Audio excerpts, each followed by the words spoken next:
Hey guys, welcome to our channel still learning. आज की video में हम poem the good morrow discuss करेंगे जो कि जॉन डन ने लिखी है। तो अगर आपने अभी तक चैनल को सब्सक्राइब नहीं किया तो चैनल को सब्सक्राइब करें और बेल आइकन पे क्लिक करें ताकि आगे आने वाली वीडियोस आप तक पहुंचती रहें।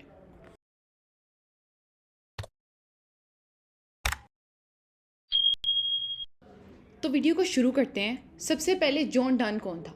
जॉन डन जो हैं ये फादर हैं मेटाफिज़िकल स्कूल के। 1572 में इनकी बर्थ हुई थी और 1631 में इनकी डेथ हुई। और सबसे पहले तो ये सेंट पॉल के जो डीन बने थे, उसके बाद इनका जो करियर था वो काफ़ी स्टेबल हो गया था। इन्होंने बहुत ज़्यादा पोइट्री लिखना शुरू की थी। जो बेसिक काम था वो इनका सर्मन्स डिलीवर करना था, लेकिन फिर भी इन्होंने पोइट्री काफ़ी ज़्यादा लिखना शुरू कर दी थी। जो इनके मेजर वर्क्स हैं उसके अंदर आप ये देख सकते हो, progress of soul, anatomy of word, flea, the good morrow, holy sonnet, death not to be proud, the canonization, a valediction, forbidding mourning. इसके अंदर ये जो है द गुड मोरो, ये पोइम आज हमने डिस्कस करनी है, तो इसको देखते हैं। पोइम के बारे में अब सुने। मेटाफिज़िकल पोइम है। सबसे पहले ये जो मेटाफिज़िकल पोइट्स थे ये बहुत ही ज़्यादा एग्जैजुरेटेड किस्म के सिमिलीज, मेटाफर्स, ये सारी चीज़ें यूज़ करते थे। कंसीट्स बहुत ज़्यादा यूज़ करते थे ये। और उसके बाद एज ऑफ डिस्कवरी में लिखी। अब एज ऑफ डिस्कवरी यहाँ पे बताना बड़ा इंपॉर्टेंट है क्योंकि इसके अंदर बात आई है एज ऑफ डिस्कवरी की। एज ऑफ डिस्कवरी बेसिकली वो है जिसके अंदर लैंड्स डिस्कवर हुई थी। अमेरिका डिस्कवर किया था कोलंबस ने, इसी तरह वास्को डी गामा, इन लोगों ने डिफरेंट चीज़ें डिस्कवर, मतलब लैंड्स डिस्कवर होना शुरू हो गई थी, कॉन्टिनेंट्स जो थे दूर दूर। और ये जो पोइम है ये पब्लिश हुई 1633 में। कलेक्शन थी इसकी जॉन डन की, सॉन्ग्स एंड सोनेट। उसके अंदर 3 इसके स्टैंजाज हैं। राइम स्कीम इसकी जो हर स्टैंजा की है वो A B C C C। Her line के अंदर 10 सिलेबल्स हैं, लेकिन जो हर स्टैंजा की लास्ट लाइन है उसके अंदर 12 सिलेबल्स हैं। ये सारी इंपॉर्टेंट इन्फॉर्मेशन है जो आपके पोइम के लिए यूज़ करोगे। और अब पोइम को शुरू करते हैं। सबसे पहले देखना है हमने इसका टाइटल। जो टाइटल है द गुड मोरो। गुड मोरो बेसिकली गुड मॉर्निंग से है। तो अब हम पोइम पढ़ेंगे तो हमें इसके टाइटल की भी समझ आएगी कि टाइटल आखिर ऐसा क्यों लिखा है। I wonder by my troth what thou and I did till we love. मैं हैरान हूँ इस बात पे। बाय ये जो ट्रूथ है, ये जो ओल्ड इंग्लिश है उसके अंदर ये ट्रूथ के लिए यूज़ किया जाता था कि तुम और मैं क्या करते रहे हैं। What thou and I did till we loved. मैं हैरान हूँ इस बात पे कि हम क्या करते रहे हैं जब तक हमने प्यार किया। Were we not weaned till then. अभी जो वीन्ड है ना, ये बेसिकली ये है कि मदर फीड छोड़ के जो बच्चा है वो सॉलिड फूड्स खाना शुरू कर देता है। तो वो कह रहा है कि क्या हमने तब तक वीनिंग स्टार्ट ही नहीं की थी, हम ब्रेस्ट फीड के ऊपर ही थे तब तक। But sucked on country players childishly. या फिर जो छोटी छोटी सतह वाली खुशियाँ हैं, तय वाली खुशियाँ, अंदर वाली खुशियाँ नहीं, फजूल किस्म की, बचगाना किस्म की खुशियाँ हैं, उनके ऊपर हम बस उनके ऊपर खुश रहे हैं बच्चों की तरह। चाइल्डिशली हमें अकल ही नहीं थी। और snorted we in 7 sleeper Dane. जो स्नोटेड है ना, इसका मतलब होता है नाक से सांस लेना। तो ये सोने के मायने में आ रहा है कि हम 7 स्लीपर जो डेन है, अब 7 स्लीपर एक जो है ये इल्यूजन है। बेसिकली हुआ ये था, कहा ये जाता है कि ये जो थे ना यूथफुल लोग थे, यंग लोग थे, ठीक है, एक ग्रुप था उनका। वो एक जो एम्परर था ना, उसके टायरेंट से बचने के लिए, उसके रैत से बचने के लिए, रिलीजियस को इश्यूज थे उसकी वजह से वो जाके केव के अंदर छुप गए थे और वो 300 साल के बाद बाहर आए थे और वो बिल्कुल ठीक थे, जिंदा थे। तो अब ये कह रहा है कि या हम उन जो 7 स्लीपर डेन होता है वो वाला केव जिसके अंदर जो 7 स्लीपर थे वो जाके ऑब्वियसली छुपे थे, तो क्या हम वो 7 स्लीपर का डेन है उसके अंदर जाके सो गए थे? टू सो सच है। बट दिस, लेकिन ये ऑल प्लेयर्स फैंसीज भी, कि मतलब ये जो सारे प्लेयर हैं ये सिर्फ फैंसीज हैं और कुछ भी नहीं है। If ever any beauty I did see. अगर कोई खूबसूरती मैंने देखी है, विच आई डिज़ायर्ड, जिसकी मैंने ख्वाहिश की हो, एंड गोट, और वो मुझे मिल गई हो। ट्वास but a dream of the. वो सच थी लेकिन वो सिर्फ और सिर्फ तुम्हारे मुकाबले में ख्वाब था। अब ये अपनी लवर को ये बात कह रहा है कि अगर मैंने कोई खूबसूरती देखी है, अब लवर से पहले की बात हो रही है कि मैंने अगर तुमसे पहले कोई खूबसूरती देखी है जिसकी मैंने ख्वाहिश की है और वो मुझे मिल भी गई है, वो सिर्फ और सिर्फ तुम्हारी परछाई के बराबर थी, तुम्हारे ख्वाब के बराबर थी। मतलब वो अपनी लवर को बताना चाह रहा है कि तुम खूबसूरत थी कि वो तुम्हारे सामने सिर्फ और सिर्फ एक ड्रीम थी।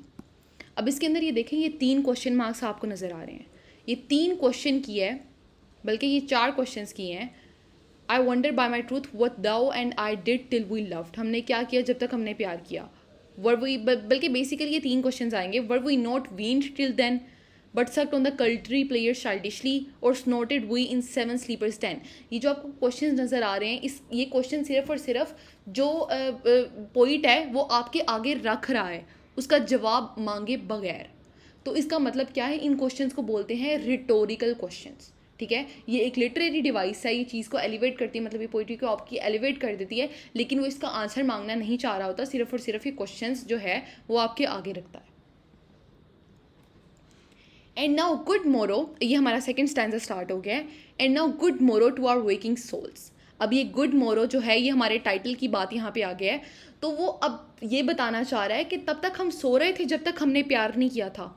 तो अब जब उसको इस बात की रियलाइजेशन हो गई है, तो बेसिकली टाइटल यहाँ से लिया गया है गुड मोरो, मतलब गुड मॉर्निंग.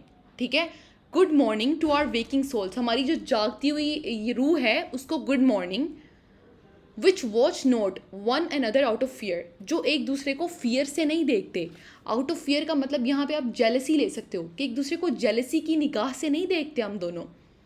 फॉर लव और love of other side control, जो प्यार है ना ये हमारी साइट को कंट्रोल करता है, हमारी देखने की पावर को कंट्रोल करता है.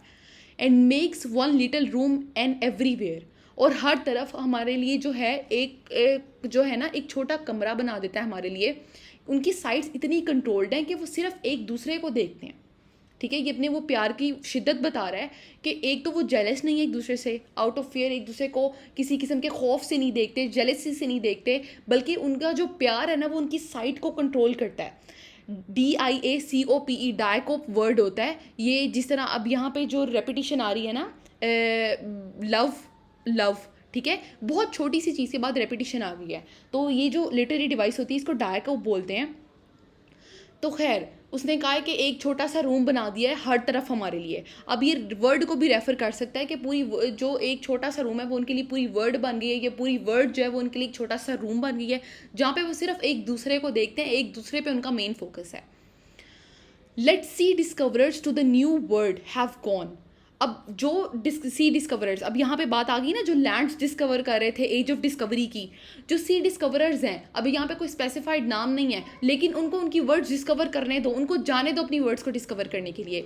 Late maps to other world on world have shown, जो मैप है उसके ऊपर जो है नई वर्ड्स को आने दो. Let us possess one word, हमें सिर्फ एक वर्ड को रखने दो. Each hath one and is one, हर किसी के पास जो है, मतलब वो दोनों एक दूसरे के पास एक एक वर्ड है.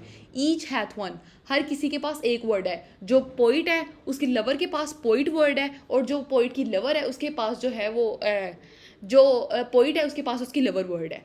दोनों के पास अपनी अपनी दुनिया है, वो दोनों एक दूसरे की दुनिया है, वो ये बात कहना चाह रहा है. अब इसके अंदर 3 दफ़ा जो है ये लेट की रेपिटिशन हुई है, इसको हम, ये भी लिटरेरी डिवाइस है जिसको हम एनाफोरा बोलते हैं. अब ये थर्ड स्टैंजा है, इसके अंदर कंसीट का भी यूज़ हुआ है. अब मैं कंसीट का पहले ही आपको कॉन्सेप्ट बता दूं. जो कंसीट होती है बेसिकली दो ऐसी चीज़ों को मिलाना जिनका ना तो कोई तुक बनता है ना कोई ताल्लुक बनता है, लेकिन पोइट उनको इस वे में मिलाता है कि हमारा जो माइंड है वो उसको एक्सेप्ट करने के लिए रेडी हो जाता है. माई फेस इन दाइन आई, दाइन इन माई अपीयर्स, मेरा जो चेहरा है वो तुम्हारी आंखों में दिखता है और तुम्हारी आंखों में मेरा दिखता है. अब वो अपने प्यार की शिद्दत उनकी इतनी ज़्यादा है कि सिर्फ और सिर्फ उनकी आंखों में एक दूसरे की परछाई ही दिखती है. And true plain hearts do in the faces rest, और जो हमारे सादा दिल है ना इनके अंदर मतलब इस जो सच्चे दिल हैं उनके अंदर हमारे जो चेहरे हैं वो रहते हैं. फेसेस जो हैं वो रेस्ट करते हैं हमारे सच्चे दिलों के अंदर. उनके दिल अब इतने साफ़ हो चुके हैं, बिल्कुल बच्चों की तरह उनके दिल पाक हैं कि उनके अंदर एक दूसरे का चेहरा रहता है. Where can we find two better hemispheres. अब हेमिस्फेयर होता है हाफ ऑफ अर्थ, ठीक है. अब इसके अंदर जो मेटाफिजिकल है, आप देखें मेटाफिजिकल पोइट्री के अंदर वो अपनी साइंस, अपनी जो भी चीज़ें उनको आती थी वो अपने नॉलेज का डिस्प्ले किया करते थे कि हाँ भाई हमें काफ़ी नॉलेज है. तो ये कंसीट है बेसिकली कि अब हेमिस्फेयर पोर्शंस ऑफ अर्थ होते हैं, तो उसने लवर्स को, 2 लवर्स के साथ, 2 जो पोर्शंस ऑफ अर्थ हैं, 2 हाफ्स ऑफ अर्थ हैं, उसको उसने लवर्स के साथ कंपेयर किया है. Where can we find 2 better hemispheres, हमें जो 2 हेमिस्फेयर्स हैं वो बेहतर कहाँ मिल सकते हैं. Without sharp north. अब शार्प नॉर्थ क्यों, क्योंकि नॉर्थ बहुत ज़्यादा कूल होता है, बहुत ज़्यादा ठंडा होता है. जहाँ पे इतनी ठंड ना हो नॉर्थ में, विदाउट डिक्लाइनिंग वेस्ट। अब वेस्ट के अंदर जो आप देखो जाके सूरज ढल जाता है और क्या हो जाता है, अंधेरा हो जाता है, जहाँ पे ना तो इतनी ठंड हो और ना ही जो अंधेरा ढलता हुआ जो डिक्लाइनिंग वेस्ट, जो सूरज ढल जाता है तो वो अंधेरा हो जाता है, ना ही वो हो। व्हाटएवर डाइज, जो कुछ मरता है वॉज नॉट मिक्सड इक्वली। अब यहाँ पे पहली बात आप देखें, यहाँ पे उसने सारी की सारी अर्थ की बात की है कि हम अर्थ के दो मतलब हम अर्थ के दो हेमिस्फेयर से ज़्यादा बेहतर हैं, ठीक है, क्योंकि ना तो हमारे अंदर वो ठंड वाला कॉन्सेप्ट है और उसके ड्रॉबैक्स बता रहे हैं ना, और ना ही अंधेरा है। अब दूसरी उसने क्या बात की, अब ये बात आ गई है मेडिकल साइंसिस से। तब मेडिकल साइंसिस जो स्टडीज़ थी ना, उनका बिलीव ये था कि जो एक बंदा हेल्दी है ना, वो इस बात से डिटर्मिन किया जाता था कि जी इक्वल मिक्स होता है ब्लड बाइल इन चीज़ों का, ठीक है। तो वो यहाँ कह रहा है कि जो कोई मरता है वो इसलिए मरता है क्योंकि ये इक्वली मिक्सड नहीं था, जो है। अब ये बात आ गई मेडिकल साइंसेस से related. If our two loves be one, अगर हमारे दो प्यार एक हो जाएं, और thou and I love so alike, और तुम और मैं बिल्कुल एक जैसा प्यार करें एक दूसरे को। ऊपर बंदा क्यों मरा है, क्योंकि वो चीज़ें इक्वली मिक्स नहीं थी, जो मैंने मेडिकल साइंसेस की आपको बात बता दी है। लेकिन हम एक दूसरे को ऐसे प्यार करें, अगर हम दूसरे को बिल्कुल इक्वली प्यार करें, एक जैसा प्यार करें, दैट नन डू स्लेकन, कि जो कोई भी है वो कम नहीं होगा, और नन कैन डाई, और कोई भी मर नहीं सकता, डेफिनेटली मर नहीं सकते, कोई भी कम नहीं होगा। क्यों? क्योंकि वो इक्वल मिक्स हैं उस दौर का जो उनकी मेडिकल साइंसेस का कॉन्सेप्ट था उसके अकॉर्डिंग। तो अब इसके थीम्स को देख लेते हैं, पोइम ख़त्म हो चुकी है। अब थीम्स, पहला तो है इसके अंदर स्पिरिचुअल थीम। स्पिरिचुअल थीम तो ये हो सकता है कि वो वर्डली प्लेयर्स जो है ना उससे वेकअप हो चुके हैं, वो उससे उठ चुके हैं और वो हायर लेवल ऑफ अंडरस्टैंडिंग के ऊपर चले गए हैं, वर्डली प्लेयर से चले ख़त्म होके हायर लेवल ऑफ अंडरस्टैंडिंग की तरफ चले गए हैं। और जो दूसरा है वो है लाइफ बिफोर लव। अब जो प्यार से पहले की उनकी ज़िंदगी थी कि उनको ना अकल थी ना कुछ और था, वो बस जो है वो कंट्री प्लेयर्स के ऊपर लगे हुए थे, बचकाना किस्म की चीज़ें थी उनकी। और अब लाइफ फुल ऑफ लॉयल्टी अब ऐसी है कि उनका प्यार कभी ख़त्म नहीं हो सकता, मतलब वो कभी मर नहीं सकते, उनका प्यार कभी मर नहीं सकता। अब ये जो है ये उनकी अब की लाइफ की बात हो गई है। तो ये सारे इसके जो थे ये बेसिक इसके थीम्स थे। ये थी हमारी आज की पोइम। अगर आपको वीडियो पसंद आई है तो वीडियो को लाइक करें। आई होप आपको समझ आ गई है। अगर आपको कुछ समझ नहीं आई तो कमेंट सेक्शन में बताएं, मैं आपको ज़रूर उसको एक्सप्लेन कर दूँगी। और चैनल को सब्सक्राइब करना बिल्कुल नहीं भूलना।